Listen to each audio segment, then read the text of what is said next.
מקימי מעפר דל מהשפות ירים אביון להושיבי עם נדיבים עם נדיבי amor. Bueno, gracias al Eterno. Antes que nada, Shabbat Tov a todos. Buena semana. Baruch Hashem. Vamos a hacer un nigunim para comenzar y hacer conexión.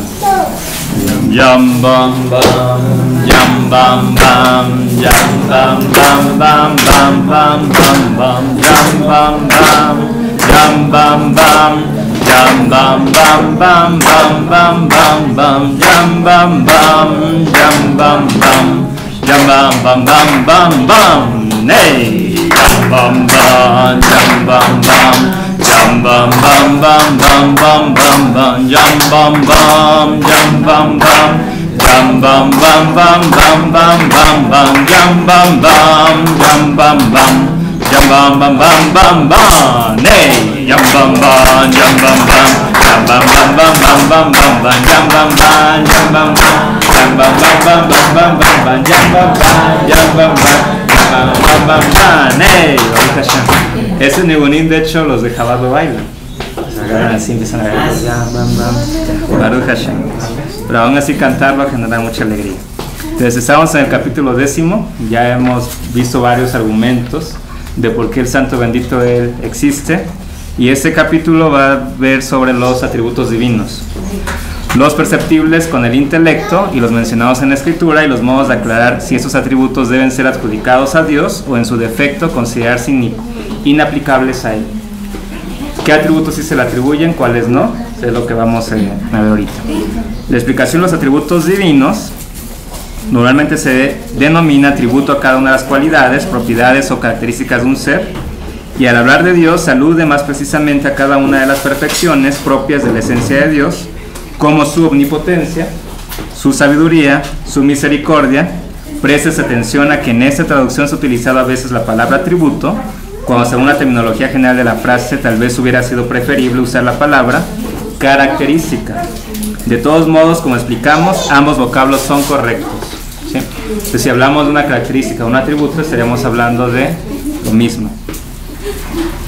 Ok, los significados de los atributos divinos son sumamente diversos, tal como lo son las criaturas y la benevolencia relacionada con ellas. No obstante, estos pueden ser divididos en dos clases: atributos inherentes a su esencia y atributos inherentes a su obra. Aquellos que se persiguen con el intelecto menciona la escritura, se emplean para describir al creador, y vemos que son entonces dos: un atributo inherente a su esencia u otro atributo a su obra. Entonces hay que saberlos diferenciar, porque Dios libre, o sea, puede, y el Rambam es muy quisquilloso en esto. Cuando hablamos de un atributo que tiene que ver con la obra de Dios, no se le aplica al creador. O sea, por ejemplo, cuando decimos es que la creación muestra la bondad del santo bendito Él. Digamos que al decir que la creación va a mostrar su misericordia, su bondad, no es de que en realidad digamos que es Él que se esté manifestando ahí, sino es una característica que en la bondad de Dios crea la creación. Y así nos va a empezar a explicar el Rabenu Bejaye, de Benita de Moria, qué cosas sí podemos aplicarle, qué cosas no, y en qué contexto. Cuando hablamos de la espada, Hashem no se hace referencia a que Él es un guerrero y tiene una espada, ni se refiere como dice el dedo de Dios, que Dios tenga un dedo, sino que hay muchas cosas que van a ser metafóricas para tratar de entender la idea. Atributos divinos inherentes a su esencia. Vamos a empezar con ellos. La razón por la que los primeros son llamados de la esencia es porque son atributos de carácter permanente en Dios. Desde antes que existieran las cosas creadas, tales atributos son dignos y propios a la esencia de su gloria, y son tres: que Él existe, que Él es uno y que Él es eterno y su existencia no tiene comienzo. Entonces, cuando vemos que el Rambam dice que los 13 principios de fe que recordamos el día jueves, primero dijimos que Hashem controla y dirige todo. Ese es, digamos, que el que más estamos familiarizados porque lo vimos a cada rato con Rab Jonathan. Además de no existe nadie. Pero además también ahí eso mismo implica, Él es el primero y el último. Él es el único digno de alabanza y gloria. Él tiene una unicidad como nadie la puede tener, es decir, por eso se dice que Él es uno y único. Ya vimos que Él no se puede dividir, simplemente la unidad de Él es inconcebible. El uno dijimos que es un uno teórico, el de las matemáticas. No existe ese, pero en cierta manera es esa la unidad del Creador, que Él es uno y no hay otro como Él. Entonces, bueno, aquí vemos que esa es una esencia de Él, que Él es uno, además que Él es eterno. Cuando hablamos de Hashem, el nombre, o a veces como Jabad dice, Havaya, que también hace referencia a este nombre, que es el nombre de 4 letras, Yud, Kei, Bat, Kei, vemos que estos tienen que ver con los 3 tiempos, presente, pasado, futuro. De hecho se conjugan con estas 4 letras, y es por esa razón que se le va a traducir como el eterno. Al decir que Él es el eterno, pues lo que estamos haciendo referencia es de que quien fue, quién es y quién será. O sea, Él no cambia. A eso se refiere su eternidad, y que Él existe. La única existencia verdadera es Hashem. De hecho, también concluíamos que Él es una verdad absoluta. Ese mundo se ha acostumbrado a verdades relativas, y la ciencia es una verdad relativa. Y ahí es importante saber que ciertamente, aunque hay verdades relativas, esas verdades al final de cuentas se consideran como tal también, de manera tal que si una persona va contra otra y decirle es que lo que tú dices no es cierto, en realidad no es, digamos que no es tan así de categórico. A medida que la persona va obteniendo conocimiento, va apegándose a la verdad absoluta, pero aún así nosotros vivimos con verdades relativas, y el Santo Bendito Él sí demanda de nosotros que respetemos nuestras verdades relativas. Lo que Mijael ve ante algún precepto, y yo veo otro, y Naftali ve otro, Don Abraham otro, y cada quien ve una forma diferente del precepto, no es que estén mal. Muy probablemente debido a, digamos que las pruebas, la experiencia y todo, como yo estoy viviendo la vida, yo veo esa parte del precepto. Pero aquí lo que se debe hacer es juntarnos todos y cada uno, digamos que ahora sí, incluirnos, y de esa manera darnos cuenta que en realidad yo estoy aprendiendo de todos. Mijael me enseña cómo cumplir un precepto, Don Abraham, Naftali, y cada uno de ustedes me enseñan cómo cumplir un precepto. Entonces yo tengo, si contamos a todos los que estamos acá, digamos que diferentes formas de ver cómo se cumple un precepto. Y entonces eso de alguna manera digamos que va a concluir en la verdad absoluta. ¿Por qué? Porque al final de cuentas el Santo Bendito Él todo lo creó bueno. Ya lo que tenemos que hacer nada más es crear una unidad, que todas esas verdades puedan coexistir con nosotros juntos. Y así como hemos visto del cuerpo, el cuerpo, cada miembro tiene una parte diferente, un rol diferente, entonces cada uno tiene un rol diferente, nadie es menos. Simplemente la cuestión, el conflicto se va a dar cuando de repente, cuando ya hay un brazo derecho, alguien tiene cualidades para hacer pierna izquierda y a fuerzas quiere ese brazo derecho. Entonces ahí lo que hay que hacer es ayudar a esa persona a decir, ¿sabes qué? Mira, eres una excelente pierna izquierda, él es el mejor brazo derecho que puede haber. Entonces cada quien toma su rol y de esa manera el cuerpo se arma bien. Entonces lo mismo va a ocurrir con cualquier otra parte, así somos nosotros también. Cuando el pueblo acampó, que lo hemos repetido muchas veces, como un solo hombre, con un solo corazón, fue ver las virtudes de cada uno.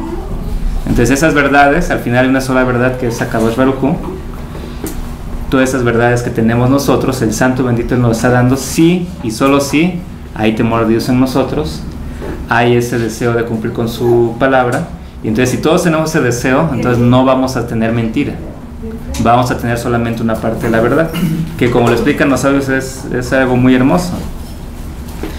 Dicen, ok, esta es la verdad, y entonces los que están de aquel lado me dicen, la verdad es gris.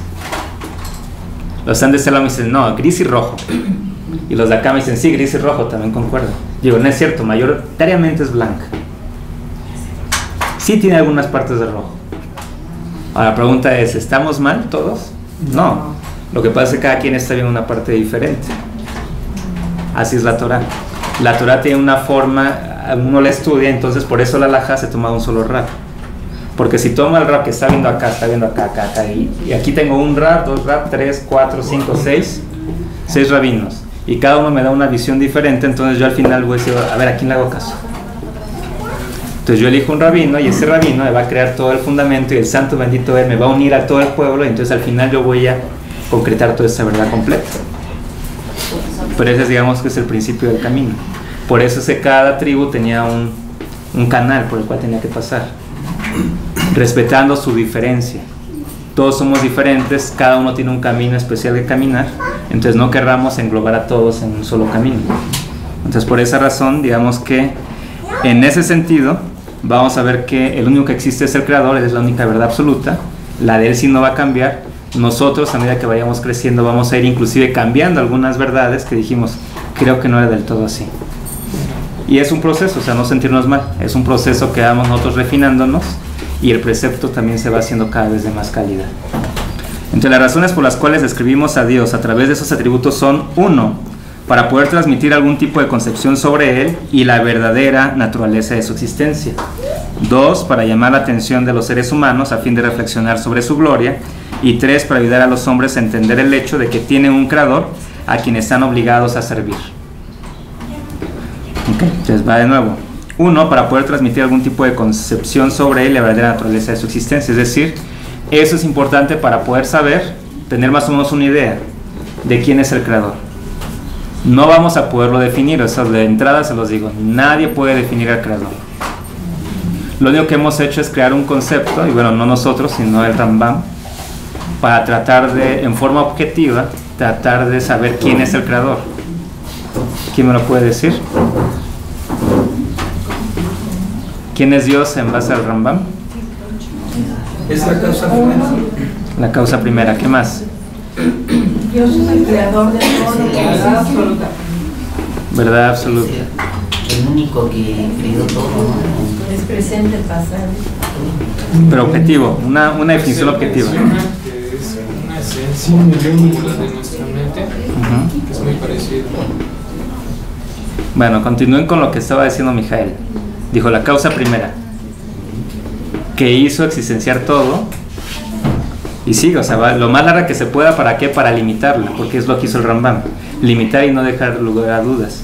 Hashem es la causa primera de tal manera que Él hizo existir todo, pero no termina ahí, dice, de tal manera que si Él dejase de existir, todo dejaría de existir, pero si lo que existe dejara de existir, Él seguiría existiendo.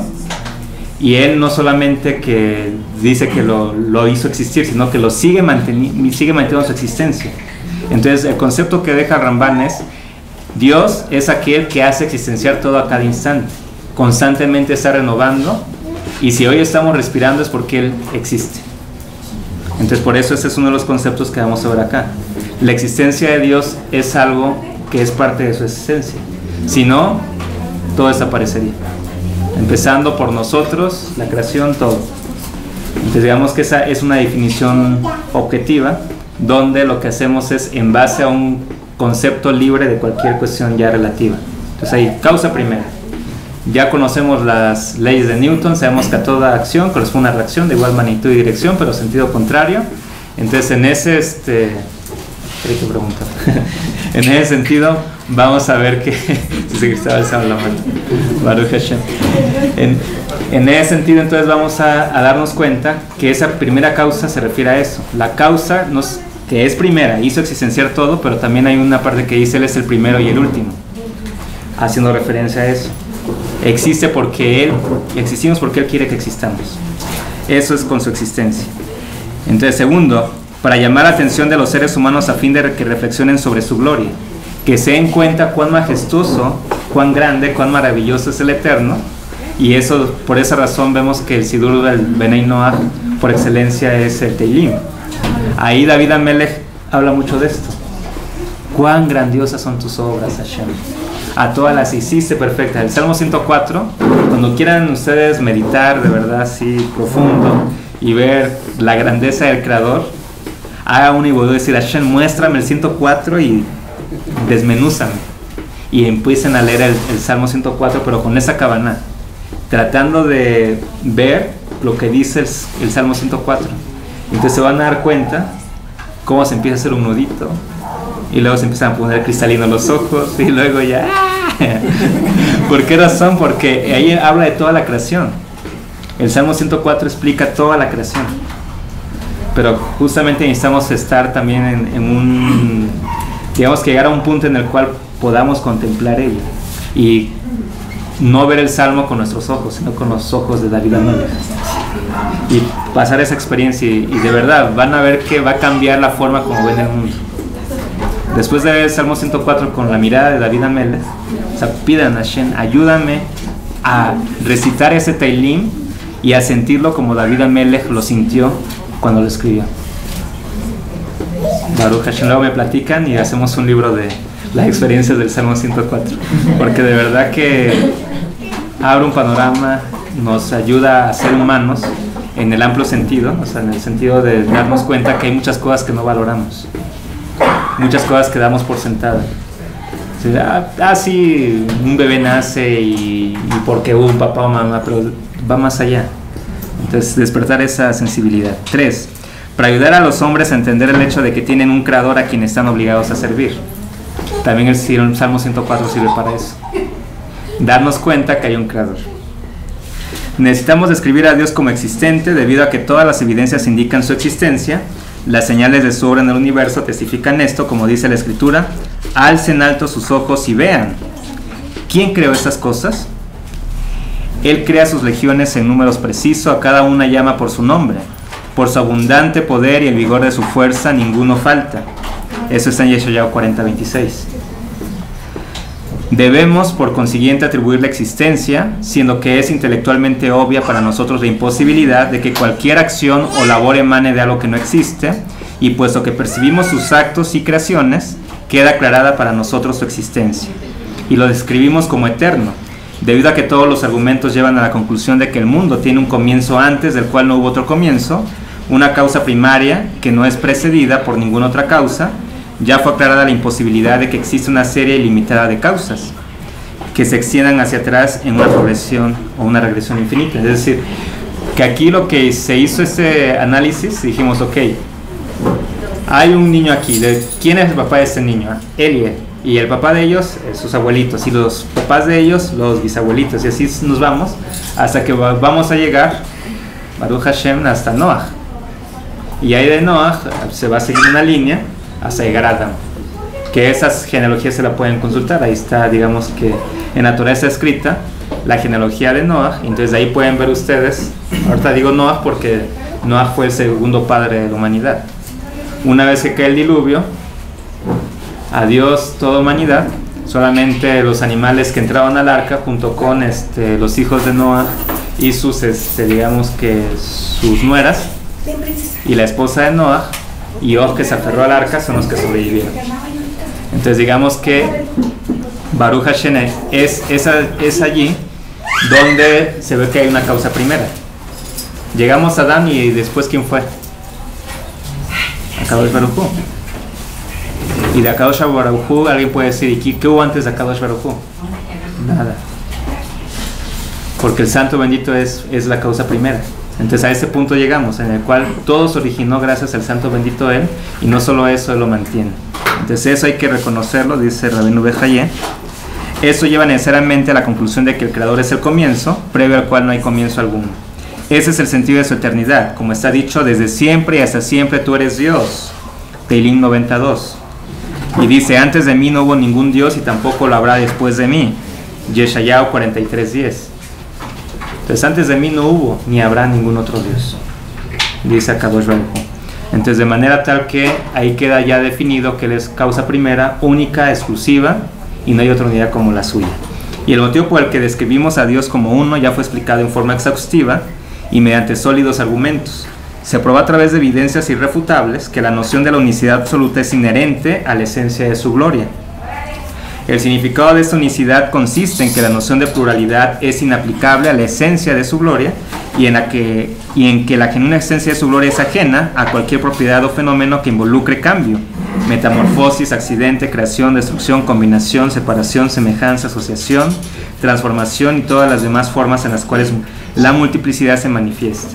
Entonces el santo bendito Él no se le puede ver pluralidad, no se le puede ver tampoco una metamorfosis, un accidente, o sea, nada de eso se aplica al santo bendito Él. Él, digamos que su esencia es tal que Él nunca va a cambiar.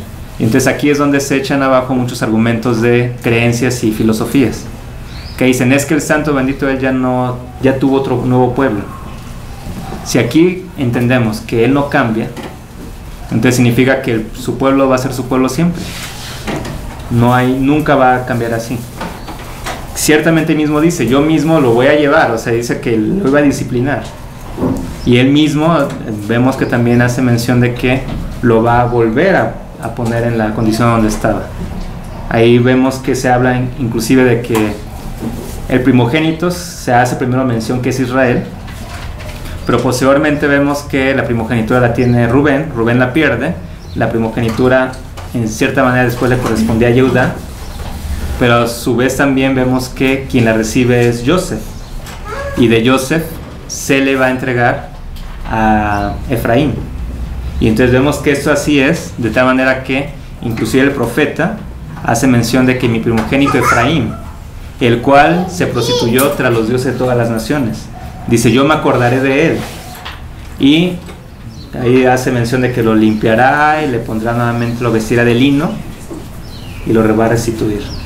Y lo mismo va a suceder con todo el pueblo de Israel. Entonces el mismo profeta hace mención de que no va a cambiar, o sea, el santo bendito Él eligió al pueblo de Israel como su pueblo y así va a ser. Ok. Y continúa, dice, y lo describimos como eterno debido a que todos los argumentos llevan a la conclusión que el mundo tiene el comienzo, decíamos, ¿verdad? Ok, entonces no podemos atribuirlo a nada, ningún accidente. El eterno no se ríe, el eterno no se enoja, ninguna emoción que nosotros sentimos se le puede atribuir al eterno. Ay, es que Dios, Hashem está enojado, por eso está tronando. No. O sea, Hashem no se enoja. El lenguaje, nos dicen los sabios, que ocupa Moshe al escribir la Torah es un lenguaje humano para que lo entendamos nosotros humanos, pero no es que el Eterno tenga esos rasgos, no es que Él se enoje, no es que Él de repente esté triste o Él esté feliz, no hay tal cosa. Y de eso va a hablar, adjudicando atributos a Dios. Resulta vital que comprendas que el significado de esos atributos que adjudicamos a Dios no involucra cambios ni diversidad en lo que incumbe a la esencia del Creador. En realidad, se los adjudicamos para descartar de Él sus opuestos, es decir, para descartar respecto de Él los opuestos de los tres atributos intrínsecos a Él. Entonces, más bien, lo que corresponde tener en mente cuando se le adjudican tales atributos a Dios es que el Creador del mundo es no plural, no inexistente y no creado. Es decir, Hashem es la única existencia verdadera. No hay otra existencia verdadera. Y esa existencia, su veracidad, es tal que por eso existimos. Porque si Él no existiera, no existiríamos. También al decir no, digamos que no plural, significa que no hay divisiones, no hay familia. O sea, como dice nuestro Rabbi Natán, no tiene primos, hijos, tíos, abuelos. El santo bendito de Él no se divide, entonces no hay división en Él. No hay hijos, no hay padres, no hay abuelos, no hay nadie. Entonces Él es uno y único. Y no creado, nadie hay antes de Él. Entonces, de hecho, lo que hace mención, sobre todo el Alter Rebbe, maneja mucho el término Ein Sof, ¿verdad? Que se traduce como Luego de la nada. Digamos que es una forma de decir la nada absoluta.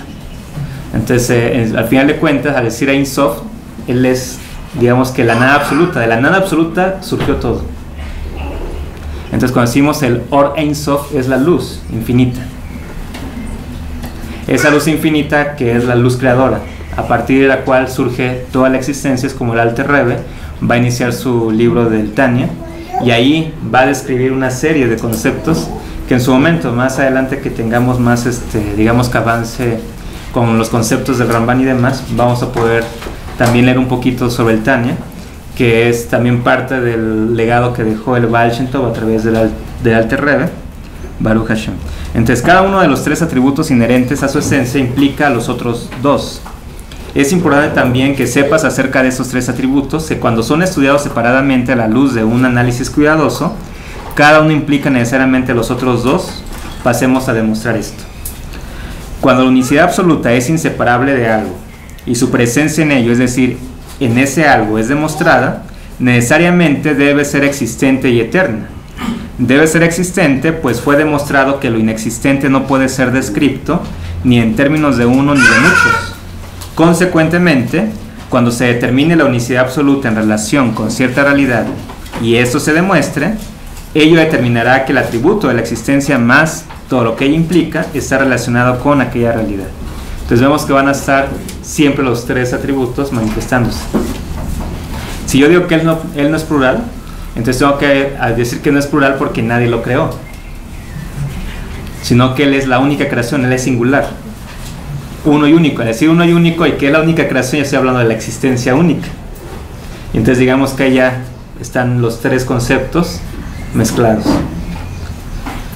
Ok, con la unicidad absoluta es inseparable de algo y su presencia en ello es demostrada, necesariamente debe ser existente y eterna, es lo que nos dice Rabbeinu Behaye. Y debe ser eterna, pues la existencia de aquello que es absolutamente uno nunca es iniciada ni suspendida, no cambia ni se transforma, en consecuencia debe ser eterna, dado que no tiene comienzo. Por consiguiente, cuando se demuestra que la unicidad absoluta es una característica intrínseca en cierta realidad, también la existencia y la eternidad quedan demostradas en ella. Entonces ahí está también demostrado nuevamente. El atributo de la unicidad está necesariamente implicado. Asimismo decimos que cuando el atributo de la existencia perpetua es inherente a algo, los atributos de la unicidad absoluta y de la eternidad también son inherentes a ello. Pues lo que tiene existencia perpetua no puede haber sido creado tras la inexistencia, no cambia de la existencia a la inexistencia ni viceversa. Todo aquello que posee este atributo no puede ser múltiple, puesto que lo múltiple no puede haberse existido en forma perpetua, o sea, constante e ininterrumpidamente, siendo que lo precede la unidad. Todo lo que exista en forma perpetua no es múltiple, en consecuencia es uno.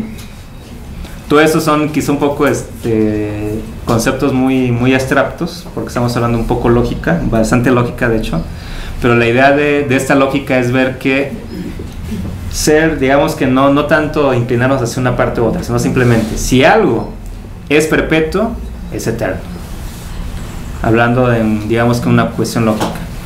Si eso es perpetuo, entonces si hablamos que es eterno, entonces significa que no hubo un creador que lo hizo, porque eternidad implica que desde el principio ya estaba. Además también, si hablamos de que esa eternidad es única, no deja lugar a otra existencia, entonces no puede ser plural tampoco. Perdón, Joshua, si hablamos de eternidad, ¿podemos hablar de un principio? Pues principio y fin es lo mismo. O sea, en realidad digamos que principio se aplica a nosotros, a él no. Término se aplica a nosotros también.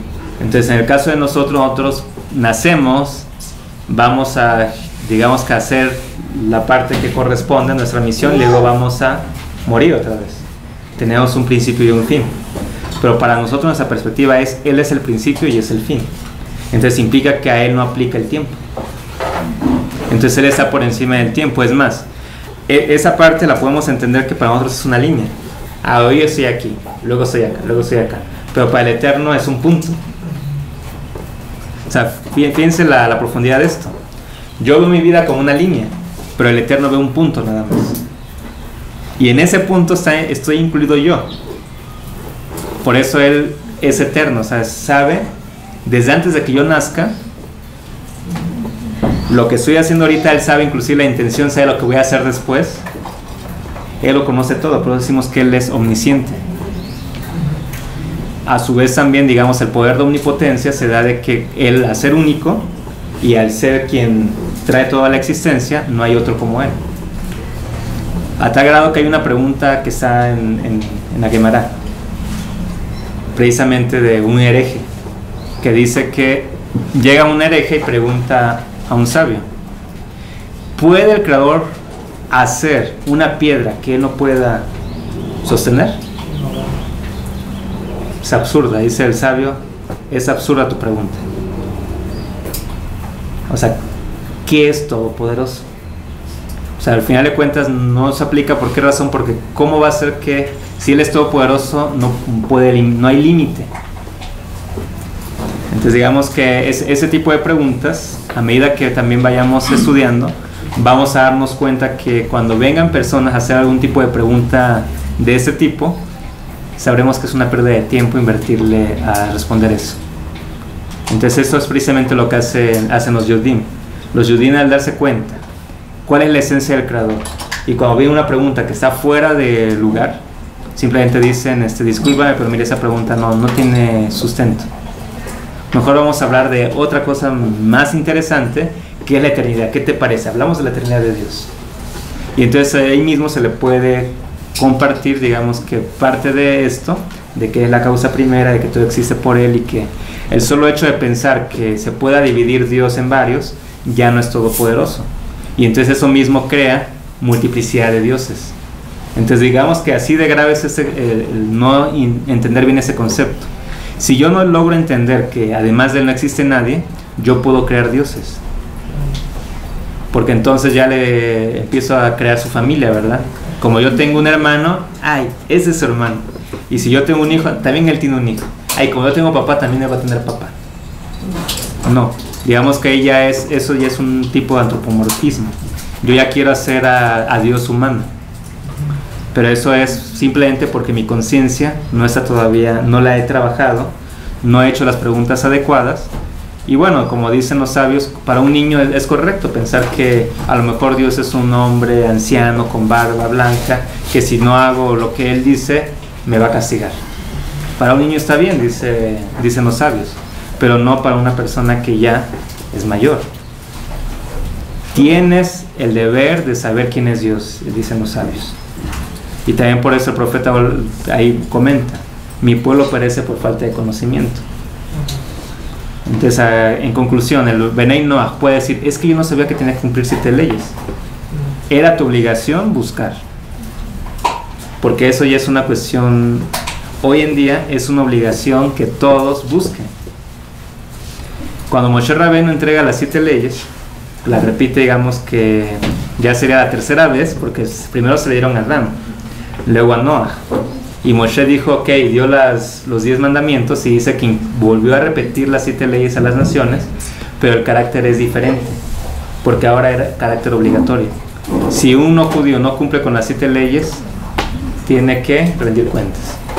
Tengo una pregunta. No me acuerdo en qué versículo que dice, pero dice que Él es el principio, el alfa y el omega.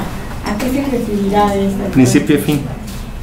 De hecho, eso tiene que ver con Pero ¿a qué se refiere cuando usted dice que él no es el principio y el fin? O sea, no sé si entendí mal. Bueno, el texto de eso no pertenece al Antiguo Testamento, porque si usted se da cuenta, Alfa Omega es griego. Entonces corresponde a otro libro que se ha añadido, entonces eso no pertenece a la tradición judía. Sin embargo, lo que hace énfasis es de que el alfabeto griego empieza en la alfa y también en la omega. Entonces en sí eso hace énfasis al principio y al fin, lo que estamos hablando. O sea, hay que entender que el griego intentó construir de alguna manera digamos una religión tomando gran parte del judaísmo. Y es más, los griegos tienen un mérito muy grande, que eso lo estudiamos en Hanukkah. Ellos tuvieron el mérito de poder traducir al griego todo el Tanaj. ¿Por qué? Porque la intención de ellos sí fue genuina, querían conocimiento. El problema de los griegos fue que el conocimiento lo racionalizaron en base a la mentalidad humana y se desconectaron de la providencia de Dios. O sea, no entendieron esa parte que en realidad es a través del Eterno, de conectarse al Eterno, como se revela, digamos que todo el Tanaj. Los mismos sabios dicen, no puedes adquirir sabiduría si no tienes temor de Dios. Y además hay un Talmud que escribieron los griegos y tuvieron digamos que ese mérito también de escribir un Talmud, una interpretación de las escrituras, pero en base a su ciencia, a su conciencia. Entonces en ese sentido, digamos que por esa razón vamos a ver que ese conocimiento griego se expandió, generando varias filosofías, varias creencias, varias corrientes, y hasta hoy en día. De hecho, hay hasta una frase que dicen los sabios. Ciertamente sabemos que en esa batalla de los Maccabim vencieron a los griegos, ¿verdad? Pero dicen los sabios, pero los griegos ganaron la guerra. ¿Por qué razón? Porque hoy todo lo que tenemos es Grecia. El país ya no existe, al menos esa nación. Hay un país llamado Grecia que no tiene ya nada que ver con esa potencia de la época, pero todo lo que son las universidades hoy en día es Grecia. la Grecia de esa época. O sea, la universidad es eso. Sí. Y entonces vemos que toda la estructura de aprendizaje es así. Y también de Roma.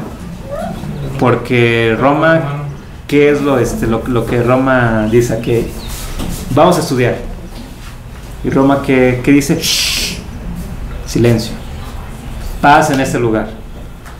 Esa es la paz de Roma. Niños jugando, ¡hey! Esos niños, siéntenlos. Eso es Roma. No me dejan oír. ¿Por qué? Porque Roma establecía paz cortando cabezas. ¿Quién hablaba?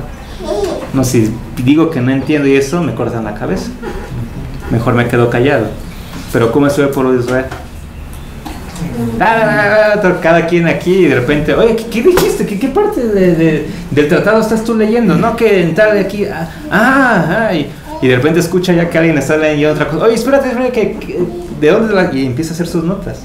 Y va, estudia, entonces luego va y discute con acá. Oye, pero mira, entendí. Y es así, o sea, todo el mundo hablando y cada quien escuchando el estudio del otro y demás.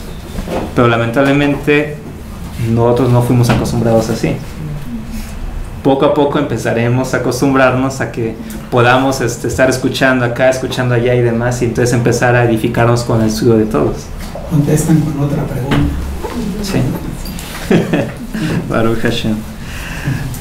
Ok, así mismo decimos que cuando el atributo de la eternidad es inherente a algo, el atributo de la unicidad absoluta y el de la existencia perpetua también se encuentran envueltos. Entonces vemos que ambos están juntos. También vamos a ver que el atributo de la eternidad también se haya envuelto, pues lo que tiene existencia perpetua no tiene comienzo ni fin. En consecuencia, la noción de la eternidad es obligatoriamente inseparable de ello. El atributo de la unicidad absoluta se haya envuelto, pues lo que existe en forma perpetua es lo que no tiene comienzo, y lo que no tiene comienzo no es plural, pues todo lo que es plural tiene un comienzo. Más concretamente, esa es la unidad, el uno. Consecuentemente, aquello que es plural no puede ser eterno, lo eterno no puede ser otra cosa que uno. Por lo tanto, el atributo de la unicidad está implicado en el de la eternidad, y el atributo de la existencia se halla también implicado en el de la eternidad, pues la inexistencia no puede ser descripta ni como eterna ni como creada. Entonces ahí vemos nuevamente, ya analizó diferentes puntos Rabbeinu Behaye. El de la existencia con los otros dos, luego habló de la creación con los otros dos, y ya aquí ya tomó el tercero. Entonces hemos visto que en realidad, a la luz del significado y la trascendencia de esos atributos, los tres constituyen uno solo, es decir, un único y mismo atributo. No implica ningún cambio en esencia de la gloria del Creador, ni la asociación de propiedades accidentales a su ser, ni constituyen intentos de atribuir pluralidad a su esencia. La noción que debemos incorporar a través de los mismos es que el Creador es no inexistente, no creado y no plural. Y si fuera posible expresar esta concepción de Él por medio de una única palabra, que englobara los tres atributos juntos, una palabra que por sí sola existe o transmita a nuestras mentes lo que hemos expresado, empleando tres vocablos, así haríamos. Pero dado que en los lenguajes que conocemos no hallamos ninguna palabra que transmita una concepción genuina del Creador, nos vemos forzados a expresar el concepto mediante más de un término. La pluralidad que pueden llegar a denotar los atributos que utilizamos al hablar del Creador no deriva de la esencia de su gloria, sino de la incapacidad humana de dar expresión completa al concepto de Dios en una única palabra. Esto es muy importante, lo último que dijo Rabbeinu Behaye. ¿Por qué razón no podemos definir a Dios? Una de ellas es porque nuestro lenguaje es limitado. No hay palabras para poder definir al Creador. Eso es una. Otra es de que como no tenemos un conocimiento pleno de nuestra alma, que es parte de la esencia de Dios, también por eso nos vemos limitados en tratar de expresar realmente quién soy, para empezar. ¿Cómo definir esa chispa divina? Entonces para ello precisamente estamos haciendo este trabajo de refinarnos para tratar de conectarnos con, con esa chispa que es el Ruach del Santo Bendito Él, que está en cada uno de nosotros. Pero sobre todo, digamos aquí, nuestro lenguaje, no hay, por ejemplo, cuando decimos Sedaká, ¿cuál es la traducción? Que muchos dicen caridad, pero caridad se queda corto. Caridad no expresa realmente lo que el significado de Sedaká quiere dar a entender. ¿Por qué? Porque Sedaká, su raíz, digamos, bueno, no la raíz, va a venir primeramente de Sedek, que si hay una Sadik ahí como raíz, pero Sedek es justicia. Y entonces decimos Sedaká, o sea, caridad, ¿qué tiene que ver con justicia? bastante, ¿verdad? Entonces, en cierta manera ahí lo que explican los ceros dicen, ok, Sedaká lo vamos a entender desde la perspectiva de que cuando yo doy a otro, en realidad no le estoy dando porque yo quiera darle, sino más bien el santo bendito Él me está dando a mí más para que yo sea su socio y de esa manera yo pueda, como nos ha enseñado, emularlo, porque tenemos que emular al Creador. Y entonces en realidad el hecho de que yo tenga más y pueda dar a otro, estoy en realidad haciendo justicia. El santo bendito Él me está a mí haciendo un medio para hacer justicia. Y entonces darse de acá no es otra cosa más que hacer justicia. No me lo dieron para mi pantalla gigante, ni para mi auto último modelo. Me lo dieron para que yo sea un recipiente que pueda beneficiar a otro. Entonces cuando yo soy el canal de bendición, el Eterno me da y yo doy a alguien más, entonces en ese momento estoy haciendo justicia y me estoy volviendo socio del santo bendito Él. Ese ya complementa más y entiende más el significado de Sedaká. Y entonces ya podemos entender que eso es Sedek. Entonces la caridad, digamos que caridad regularmente el concepto que se tiene es lo que me sobra lo doy. Tiene que ver, pero no está completo, porque ya cuando entiendo el concepto digo, wow, o sea, en realidad entonces yo soy un socio del Creador cuando doy al otro. Sí, está haciendo un medio, y entonces de esa manera sí estás dando caridad, pero hay un sentido más allá. Sí das, pero no das lo que te sobra, das lo que tienes que dar. Esa es la diferencia también.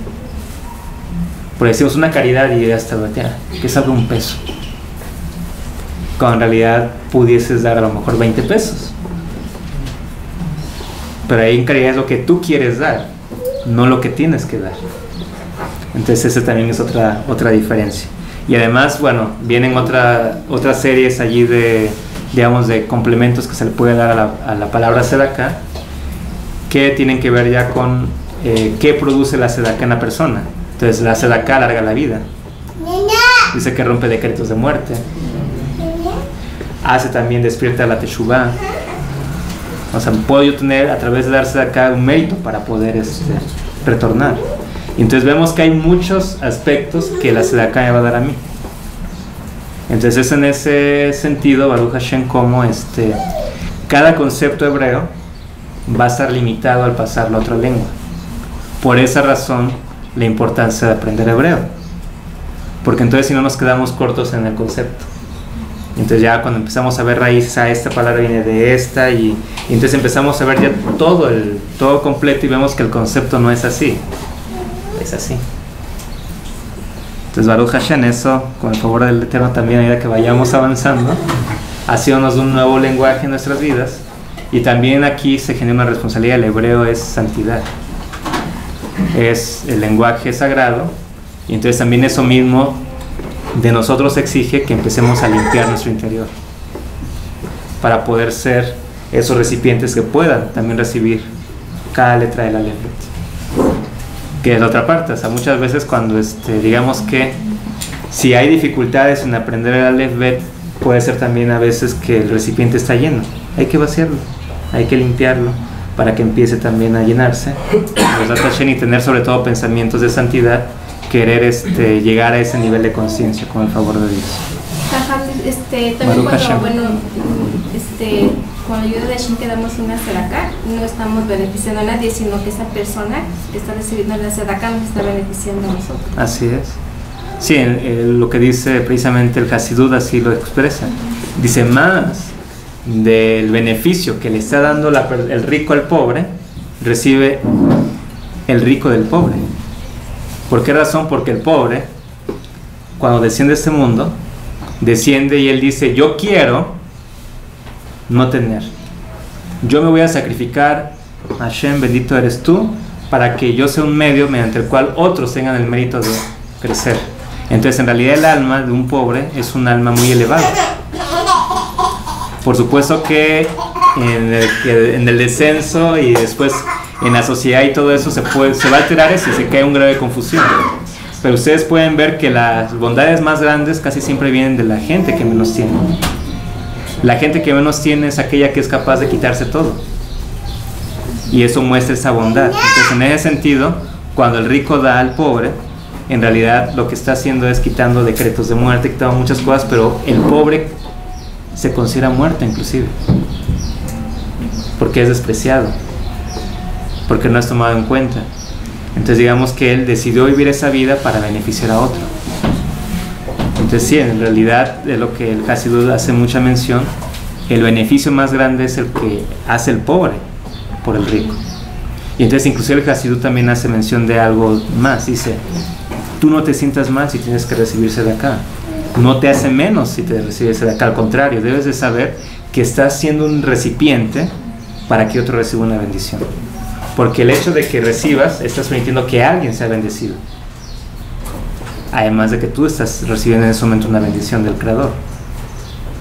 Y también si a ti te toca dar, entonces debes de saber que a quien le vas a dar, él te está haciendo el favor.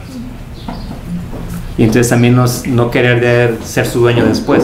Es que te acuerdas que en el año de 1970 y tantos yo te di esto y esto y esto y esto. No, si diste ya, o sea, tenías que darlo porque en ese momento fuiste un canal de bendición para esa persona.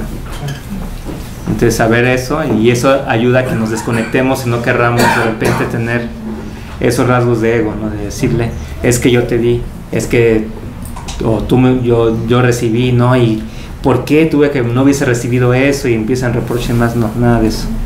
Entonces Porque también es importante, porque los sabios comentan que cuando la gente da los canales de bendición, como usted menciona, y aún así nosotros también seamos agradecidos. Aunque Hashem es el que lo da, pues hay que ser agradecido con el canal de bendición. exactamente. Por eso, ahí se complementa la gratitud. Yo digo, gracias a Hashem porque me estás proveyendo de lo que recibo, pero también digamos que incluso el Rav Arush dice: primero hay que dar gracias a quien me lo está dando y después a Kadosh Baruj Hu. ¿Por qué? Porque en cierta manera también la Torah enseña mucho eso. Yo tengo que ser capaz de ver el bien que viene en las personas y entonces después agradecer al Creador por esa persona que fue el canal de bendición. Inclusive, o sea, esto va más allá. También cuando el Santo Bendito Él elige a algunas personas que dicen: ay, esta varita es bien buena, con esta me lo voy a disciplinar. Dice el Santo Bendito Él a través de los sabios que inclusive por eso debemos agradecerle. ¿Por qué razón? Porque si esas varitas están en nuestra casa, ¿qué es más sencillo para nosotros? Vemos con más amor, difícilmente se genera un odio cuando son los de casa los que nos hacen las malas jugadas, que en realidad no son malas jugadas, en realidad son correcciones del Santo Bendito Él. Pero como nuestra naturaleza es de este mundo, no lo vemos así. Entonces cuando son las personas de adentro las que nos hacen, es amor del Creador, que dice: no quiero, en Tobim, no quiero que seas avergonzado, porque sería peor si lo recibimos de alguien ajeno, ¿no? Alguien extraño. Entonces también hasta ahí tenemos que dar gracias.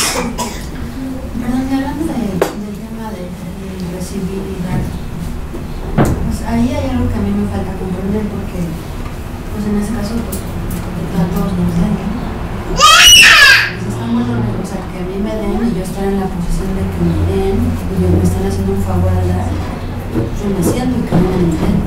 Sin embargo, creo que el sentir es: yo quiero tener para dar y me gusta dar y prefiero trabajar para poder dar. Pero si eso es más feo que decir yo recibo, mejor me siento recibo. Bueno, el Yehudí: esfuérzate y anímate que yo soy contigo. El Yehudí es trabajo. El Yehudí no se va a sentar a esperar. Y es más, inclusive diríamos que en la Orquídea también. Pero es esta parte que se explica de que el que recibe, o sea, más bien aquí es porque muchas veces también se cae en el aspecto del ego. Y por eso vienen estos dos paradigmas. O sea, o me siento, hago. No, es que en realidad las dos cosas van a pasar en tu vida. Digamos que estamos en la rueda de la fortuna, estamos arriba y estamos dando. De repente ya no vamos a poder dar y entonces va a llegar un momento donde vamos a recibir. ¿Por qué? Porque el Eterno Bendito nos enseña las dos cosas. Nos enseña a dar y a recibir, pero siempre debe estar en nuestro corazón y en nuestra mente el trabajar para que podamos ser dadores. ¿Por qué? Porque precisamente eso se refiere a la Torah. Tienes que emular al Santo Bendito Él.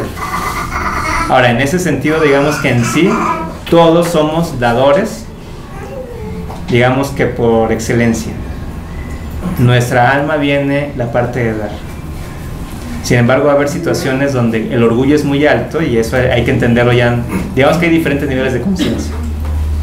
Personas que no conocen a Dios, que de alguna manera están limitadas, o sea, tienen su paró que los tiene esclavizados, esas personas van a depender de los demás. Y entonces esas personas siguen esclavizados a otros, a jefes, a familias, además, y los humillan y demás.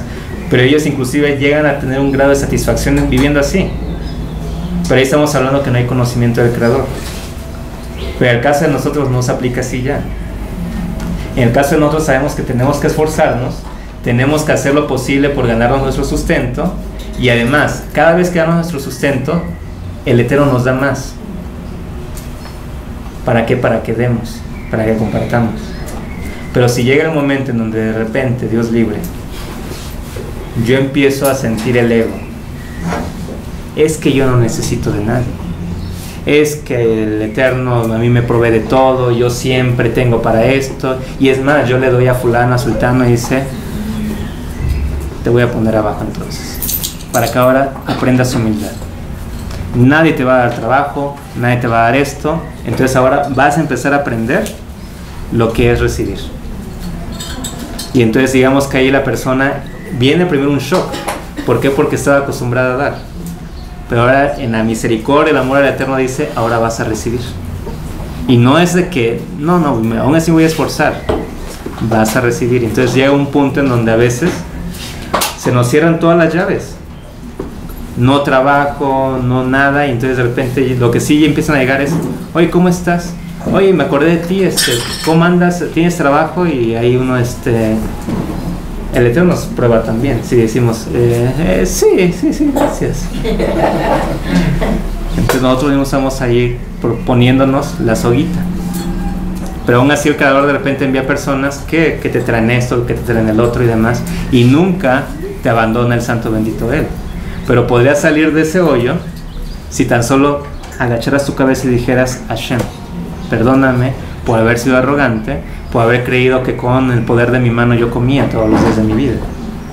Ahí es donde el pueblo de Israel no aplica el les bendeciré al que te bendiga, por eso entre ellos se ayudan mucho. Exacto. Porque ellos lo que hacen se ayudan, porque ellos van a recibir la bendición de Hashem, por eso ayudan, y la gratitud de estar dando. Es bendición mutua, ¿no? Exactamente, entonces digamos que ahí en el pueblo de Israel sí se puede considerar que la pobreza ahí es considerada un alma elevada. Los grandes jajamim, ellos mismos expresan muchas veces en escritos que ellos venían a este mundo con una riqueza muy grande, pero que ellos hablaron con el santo bendito y le dijeron, Hashem, yo no quiero. ¿Y qué hacemos con esa riqueza? Dáselo a él. Ellos decidieron a quién iban a decir su riqueza. Entonces descienden a este mundo y dice que había alguien que estaba administrando la riqueza de ese jajam. Esa es una historia de Baal Shem Tov. De hecho, esa historia cuenta que llega uno de sus discípulos al Rab, el Rab vivía con lo necesario, y le dice, voy a casar una hija, pero necesito de una dote. Y le dice al Rab, mira, ves a ver a fulano, dale esa carta. Y en la carta decía, querido señor Rubén, por ese medio va mi discípulo Moshe, el cual va a casar una de sus hijas. Le pido por favor que usted sea tan amable y le pueda otorgar tantos dinares, 100 dinares creo que era, 100 dinares para que él pueda hacer ello. Entonces llega y dice, que aquí lo busca un talmid del Rebbe. ¿Qué pasa? Llega ahí y le dice, perdón señor, vengo de parte del Rebbe, me dan este recado para usted. Agarra al señor y dice, ¿qué se está creyendo ese Rebbe? ¿Que mi dinero es suyo? No, váyase de aquí, dígale al Rebbe que no quiero verlo más por acá. Entonces este hombre con el Rebbe le dice, Rebbe, me dijeron esto. Eso te dijo, no te preocupes. Mira, vas a ir a ver tienes un compañero, hay uno de nuestros talmidín que vive a las afueras de la ciudad, vas a ver una casa que está casi a punto de caerse, toca ahí y dale el mismo recado. Entonces va, toca la puerta, le abre un hombre y sí, vengo de parte del rey, mira, me dio esto. Y el hombre lee y se ve y pone de colores, ¿no? 1000 dinares.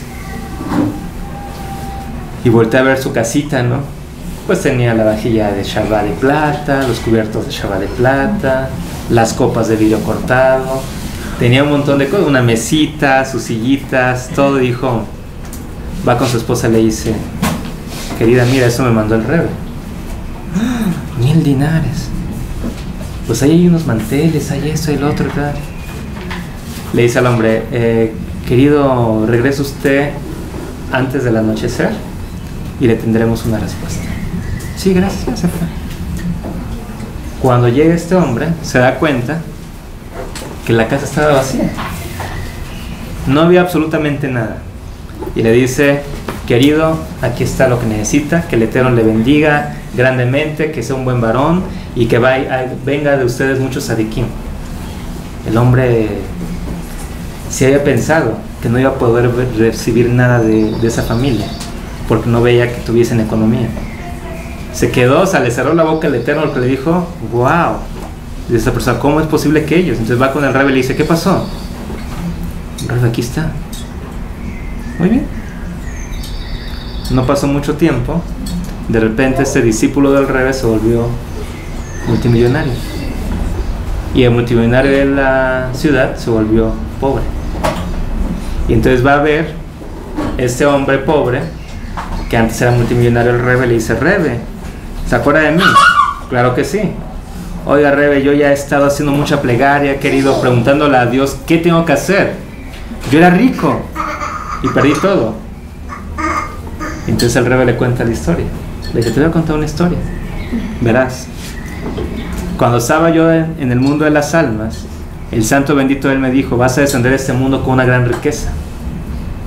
Y yo le dije, Hashem, no quiero, yo quiero vivir con lo necesario. Y en ese momento te vi a ti. Y le dije a Hashem, dale mi riqueza a ese hombre. Y entonces usted vino a este mundo y obtuvo toda mi riqueza. Entonces cuando yo quise hacer uso de un pedacito de mi riqueza, usted no fue capaz de dar lo que yo le pedí. Entonces, si usted no es capaz de administrar mi dinero, busco a otro. Y ese discípulo, que ahora es el multimillonario, a él le di mi riqueza y por eso él tiene todo ese dinero. Pero ¿sabe qué? No se preocupe. Va a ver a mi discípulo que él sí le va a dar de comer. Entonces ahí digamos que con esa historia el Baal Shem Tov explica que así realmente es la vida. A medida que nosotros seamos merecedores de un recurso, de tener, digamos, de ser buenos dadores, entonces se nos va a dar. Pero si no somos buenos dadores, si entre ello hay arrogancia y demás, el Eterno nos va a cerrar la llave. Y entonces tenemos que recibir. Pero al final tanto recibir como dar van a ser bendiciones. Sin embargo, lo que hay que tener siempre en nuestro corazón es el ser dadores. Y es lo que hay que pensar siempre, ser un dador. Y que el Eterno nos guarde de ser un, digamos, que un receptor. Porque el receptor también muchas veces es, si no es de nacimiento, implica entonces que hay algo que rectificar. Que Hashem nos ayude. Baruch Hashem. Terminamos el tema y ya vamos a cumplir uno de los preceptos de no causar sufrimientos innecesarios. Baruch Hashem. Ok.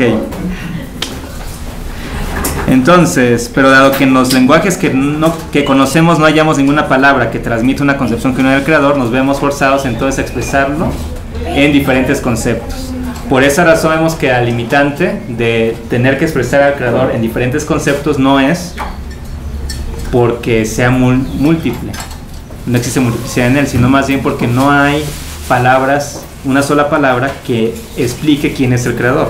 Por esa razón se emplean diferentes conceptos, pero al final se explicó que al final los tres son uno. Lo opuesto a los atributos divinos son inaplicables a Dios. Y lo que debe entender acerca del Creador es que no existe nada que sea como Él. Cuando le adjudicas atributos al Creador, lo único que debes entender es que sus opuestos son inaplicables a Él. Como manifestó Aristóteles cuando dijo que los atributos negativos, claro está, la palabra negativos no debe ser entendida aquí como normalmente se hace. Los atributos negativos de Dios no son llamados así debido a que impliquen carencia, malicia o maldad. Al llamarlos de esta forma se enfatiza el hecho de que describen a la divinidad a través de la negación de los opuestos a esos atributos, a diferencia de los atributos positivos, mediante los que se describe a Dios en forma positiva y activa, afirmando características o cualidades inherentes a Él. Por ejemplo, el camino de la negación para descubrir a Dios es precisamente el que encontró Abraham, que dijo, Hashem es el sol, y de repente se dio cuenta que el sol, ahora sí que duraba unas cuantas horas, luego salía la luna y decía, el sol, Hashem es la luna, tampoco. Y así él fue descartando. Entonces ese es un método de negación. A partir de saber que no es Hashem, yo llego a la verdad. Y ese es un método que muchos sabios, digamos en épocas pasadas, empleaban para tratar de determinar cuál sí era una propiedad o una característica del Eterno. Y a eso también es un camino que dio el Eterno a Moshe Rabbeinu, cuando dijo Moshe, muéstrame tu gloria, dijo Hashem, no hay hombre que pueda verme vivir, pero pasaré, te pondré en el dedo de la roca, pondré mi mano y verás mi espalda. Da a entender de que no vas a saber quién soy, pero vas a saber quién no soy. O sea, a eso hace referencia. No sé quién es el Creador, pero sé quién no es el Creador. Y entonces así es como voy a llegar yo al conocimiento de Dios.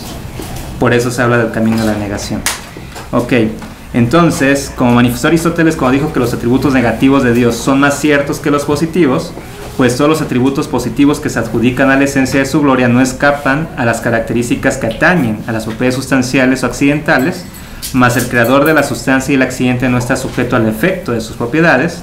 No obstante, los atributos negativos adjudicados a Dios son sin duda alguna ciertos y adecuados a Él, pues Él se encuentra más allá de toda cualidad, descripción, semejanza o comparación.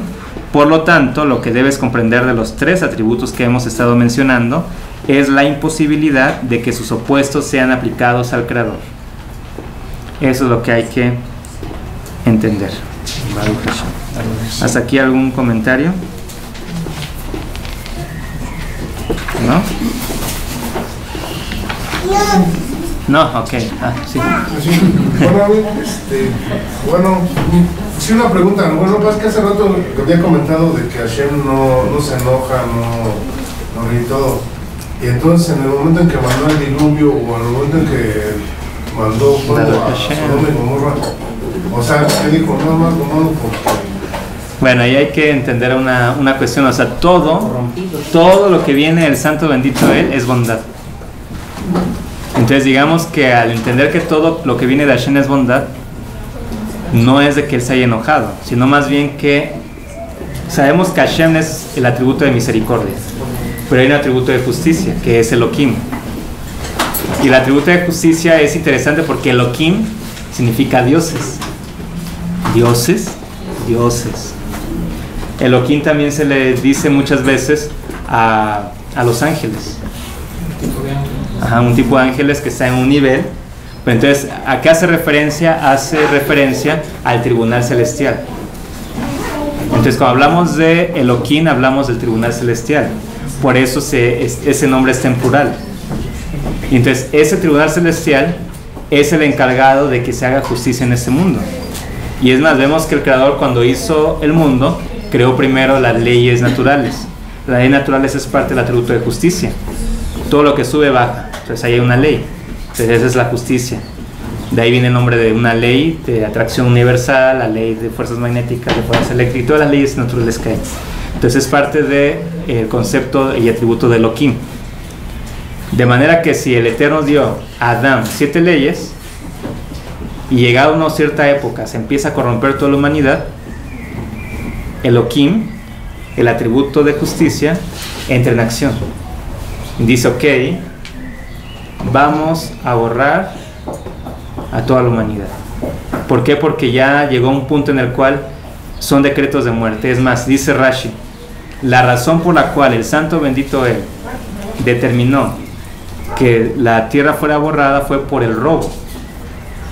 Dice que eso fue lo que derramó la gota, digamos, derramó el vaso. La gota que derramó el vaso fue el robo. ¿Por qué? Porque dice, el robo incluye 3: asesinato, inmoralidad e idolatría. En el robo se han incluido esos 3. Además, por supuesto que se corrompían también estas. También había inmoralidad, también había asesinatos, también había infinidad de cosas allí.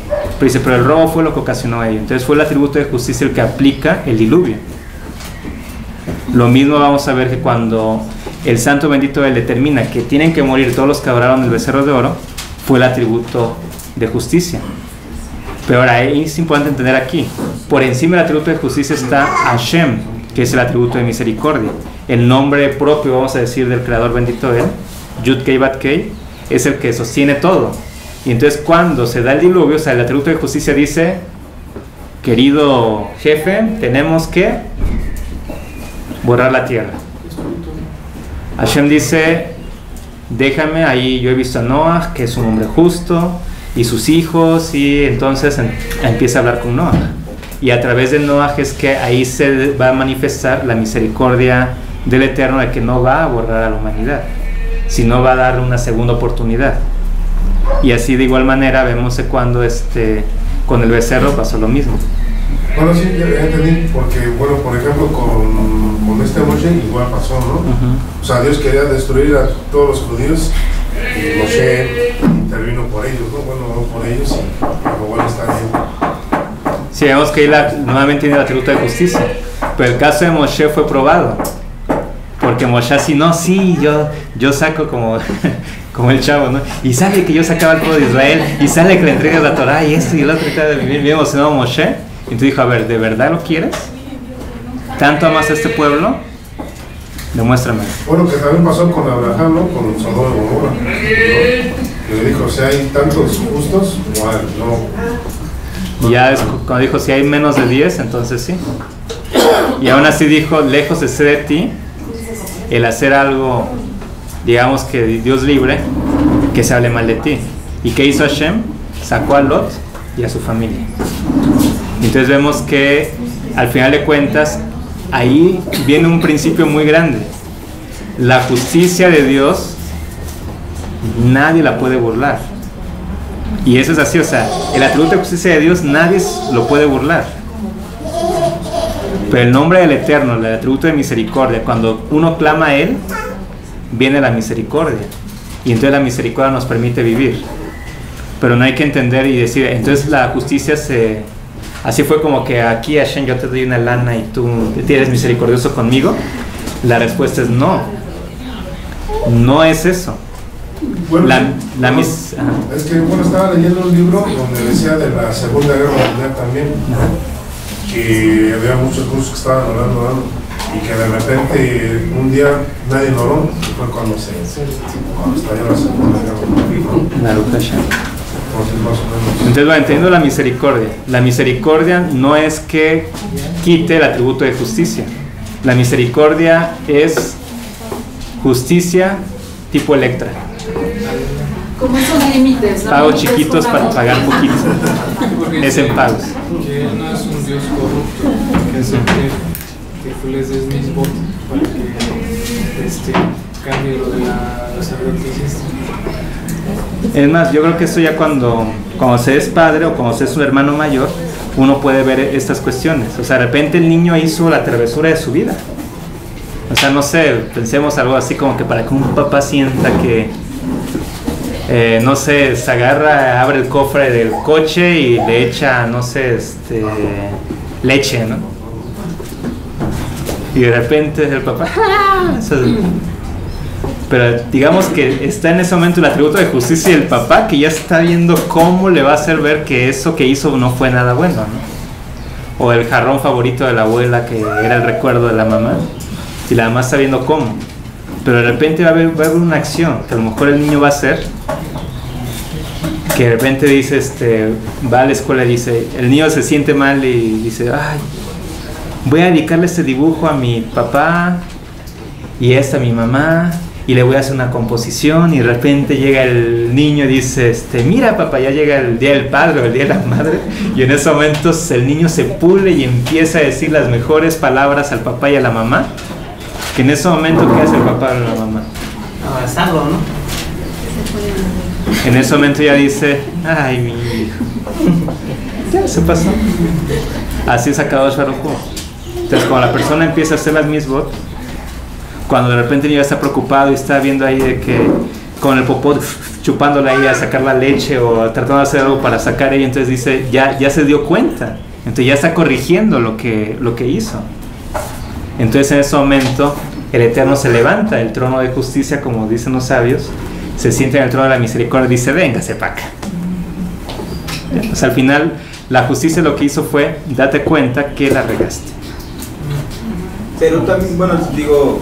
Hay una consecuencia, por supuesto. Sí, o sea, una cosa sería el perdón. Sí, la consecuencia la tiene que pagar, o sea, eso sí, no va a haber ahí, o sea, de repente, digamos que, oye papá, ¿qué vamos a hacer? No tenemos coche, no podemos ir, es que las vacaciones, por es que íbamos a ir, ¿quién le puso leche al carro? ¿Sabes cuánto costó hacer esa reparación? Es como de repente los niños, ¿no? En este ejemplo, en ese momento pueden pensar, ay, ¿por qué mi papá me hace eso? ¿No? O sea, como algo injusto, como a veces esas cosas que nos pueden pasar, que frente a nuestros ojos son injustas, o porque a mí, o pensamiento humano, ¿no?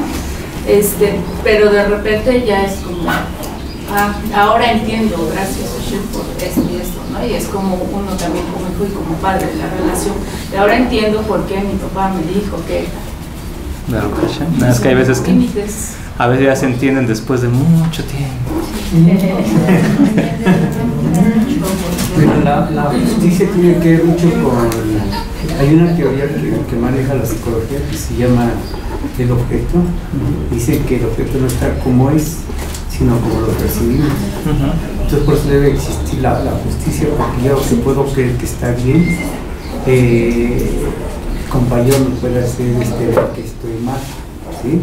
O entramos en una polémica y podemos ver quién está bien o quién está mal. Sí, pues la Torah es eso. La Torah precisamente es el marco de referencia a partir del cual yo voy a ver lo que es correcto y lo que no lo es. Y entonces cuando yo recibo la Torah, digamos que cada quien aparte que le corresponde, el Majida con sus leyes, el judío con las suyas, entonces ahí es donde él se da cuenta si está cumpliendo o no está cumpliendo. Querido Hugo, ¿quería decir algo? Inclusive en el Midrash Bereshit dice que cuando pasó el diluvio, el Baruj le dijo a Noah, lo que esperaba es que tú pidieras misericordia por toda la humanidad, para que no hubiera llegado el diluvio y que hubiera tenido que destruir a todos los seres humanos.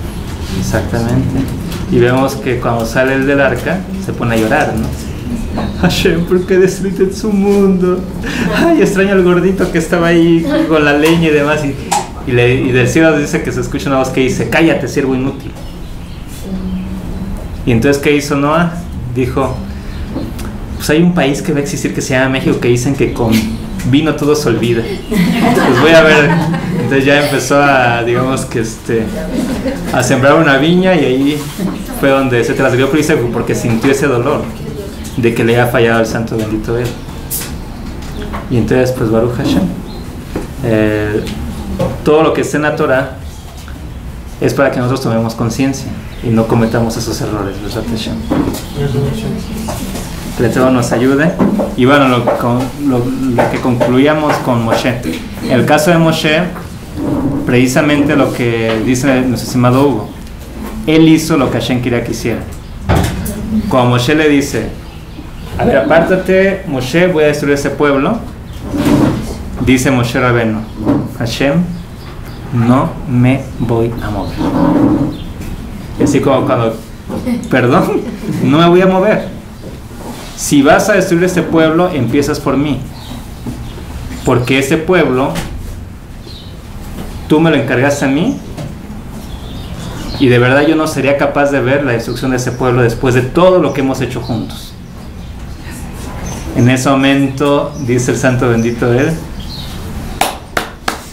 eso quería que hicieras. Y además reveló su intención, Moshe. Dijo, lejos de ser de ti hacer tal cosa, porque te imaginas lo que las naciones van a decir.